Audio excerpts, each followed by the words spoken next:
Aujourd'hui, on trouve des iPhone 12 à moins de 400 €. Mais est-ce que ce joujou vaut encore le coup en 2024 face, par exemple, à un iPhone SE ou encore à un iPhone 13 hein? On va comparer tout ça là et maintenant.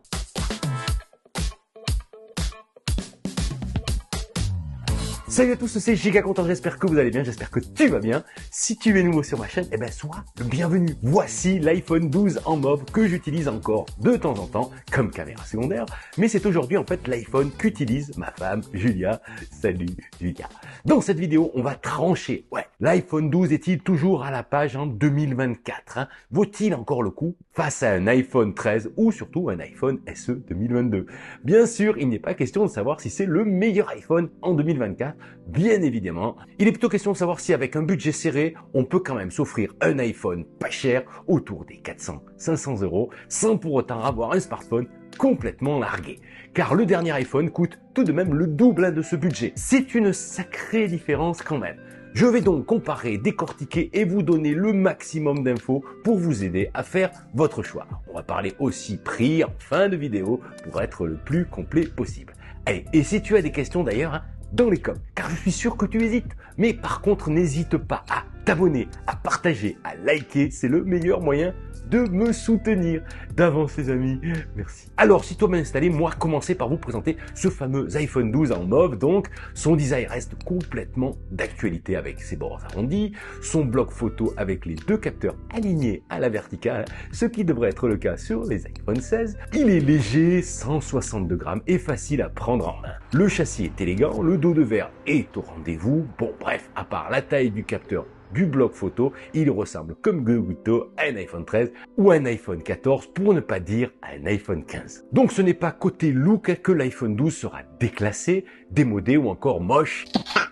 Maintenant que j'ai parlé look et design, on va aller plus en avant dans les specs, les caractéristiques du joujou en faisant la comparaison d'autres modèles d'iPhone pour se rendre compte effectivement de l'intérêt de l'un et de l'autre. Et je ne vais pas comparer évidemment avec mon iPhone 15 Pro Max que je loue actuellement, ça n'a pas de sens évidemment. D'ailleurs vous avez un petit code promo NextMobile dans la description. Ce qui a de sens, c'est de le comparer avec un iPhone 13 et un iPhone SE 2022. Là, ça mérite de gratter, à chercher à voir les différences. Je commence par d'abord évoquer l'écran. L'iPhone 12 est équipé donc d'un écran OLED Super Retina XDR protégé par le procédé Ceramic Shield, donc un écran d'une diagonale de 6,1 pouces, compatible HDR avec une pointe de luminosité de 1200 nits en HDR. Il fait en fait aussi bien qu'un iPhone 13 dans ce domaine, même si l'iPhone 13 a une luminosité légèrement meilleure en HDR, donc c'est-à-dire en standard définition, c'est-à-dire pour une utilisation normale. Et une résolution plus élevée aussi, il faut le noter. Mais c'est la même technologie de dalle d'écran. Face à l'iPhone SE 2022, il n'y a pas photo si je puis dire. L'écran LCD sans traitement de protection de 4,7 pouces est moins performant dans tous les domaines. Luminosité, contraste et rendement énergétique surtout. On y reviendra plus tard dans la partie autonomie. Vous l'avez compris, un iPhone 12 a encore de quoi rivaliser côté écran. Franchement, il fait le job. Faisons un tour sous le capot. C'est une expression, je ne vais pas démonter l'iPhone 12, là, faut pas déconner quand même. C'est la puce A14 qui met en musique l'iPhone 12, donc 6 cœurs en CPU, dont 2 cœurs de performance, et 4 cœurs en GPU, c'est-à-dire la partie graphique, et évidemment le Neural Engine de 16 cœurs. Bref, ce n'est pas de la camelote. C'est tout simplement la même architecture que la puce A15 qui équipe les iPhone 13 et les iPhone SE 2022, même si la puce A15 contient en fait 15 milliards de transistors contre 11,8 milliards pour la puce A14. Cela offre une performance légèrement meilleure. Mais franchement, ce n'est pas non plus le jour et la nuit. Qui dit choix d'iPhone dit forcément choix d'un bloc photo. Encore une fois, il n'y a photo. L'iPhone 12 offre un double appareil photo de 12 millions de pixels avec un grand angle, le x1, et un super grand angle, le x0.5, assez lumineux, la stabilisation optique est au rendez-vous, le mode portrait et le mode nuit aussi.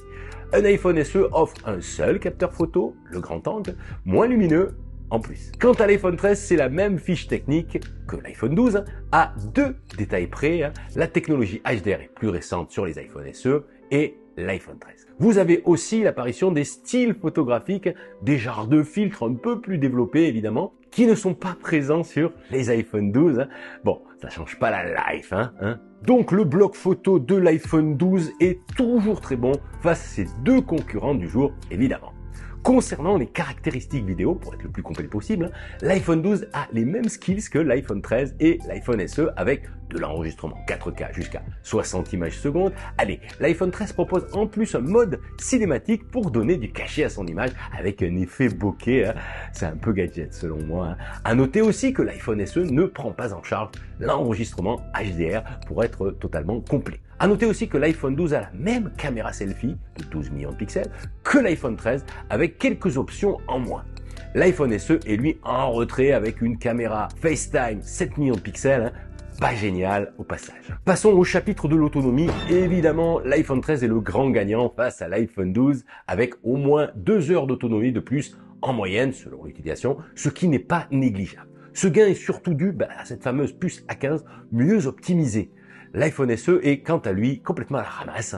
Sa petite batterie due à son format le place en dernière position. L'iPhone SE est certes compatible à la recharge sans fil QI, mais pas à la recharge sans fil magnétique MagSafe, ce qui est le cas pour l'iPhone 12 et l'iPhone 13. C'est aussi à noter car la recharge MagSafe est vraiment intéressante. En tout cas, moi, je l'utilise beaucoup depuis plusieurs années. Pour ce qui est de la vitesse de recharge, c'est le match nul. Via le port Lightning en USB 2, les 3 modèles ne dépassent pas les 20 watts en filaire. C'est un tout petit peu mieux sur les iPhone 14 et les iPhone 15 aujourd'hui, mais c'est pas énorme. Pour terminer avec les différences notables, l'iPhone 12 et l'iPhone 13 sont dotés du Face ID. L'iPhone SE se contente donc du Touch ID. Les 3 modèles sont compatibles 5G avec un modem plus lent du côté de l'iPhone SE. L'iPhone 12 est aussi certifié IP68 pour supporter l'immersion jusqu'à 6 mètres de profondeur pendant 30 minutes. N'essayez pas. L'iPhone SE 2022 reste à la norme IP67. Alors là, n'essayez pas du tout. Voilà, j'espère que vous avez maintenant de quoi faire votre choix si vous avez envie de vous offrir un iPhone pas cher et que ces 3 modèles vous font encore hésiter. Il reste bien sûr à parler pépettes, pognon, flouze. Combien ça coûte cette histoire? Vous trouvez donc un iPhone 12 reconditionné à partir de 380-400 € au moment où je tourne cette vidéo en tout cas. Pour vous offrir un iPhone 13 neuf, vous devez ajouter 200 € à la note. Mais attention, les iPhone 13 commencent en 128 Go de stockage alors que les iPhone 12 commencent à 64 Go. La différence de prix est donc pas si importante entre un iPhone 12 et un iPhone 13. Alors pour moi, c'est sûrement le bon choix du moment en réalité. L'iPhone 13, c'est le meilleur rapport qualité-prix pour moi en 2024. En plus, l'iPhone 13, on peut encore le trouver neuf au moment où je tourne en tout cas cette vidéo, ce qui n'est pas le cas de l'iPhone 12. Mais si votre budget est ultra serré et que vous voulez attendre un peu pour investir dans un iPhone 15 ou un iPhone 16, l'iPhone 12 sera un choix de raison là aussi. Moins de 400 € pour un joujou encore performant, c'est quand même une affaire. Donc mon conseil, vous l'avez compris, c'est d'éviter l'iPhone SE 2022 qui a un look moyen et des caractéristiques en dessous des autres iPhones. Je sais, il y a le côté mini, facile à prendre en main, qui séduit beaucoup d'entre vous. Je le comprends. Le form factor est parfois plus important que toutes ces caractéristiques qui peuvent être inutiles pour la plupart d'entre vous. Au final, c'est vous qui voyez. Et tiens, ça fait longtemps, vous connaissez la devise Giga. Si raison tu garderas, alors bien acheter tes Jujutech, tu pourras. Voilà pour cette vidéo sur les iPhones pas chers à acheter. J'espère que vous avez aimé cette vidéo. Si c'est le cas, pouce en l'air. Prenez soin de vous, résistez quand même à la nouveauté. À demain ou à plus tard. Salut!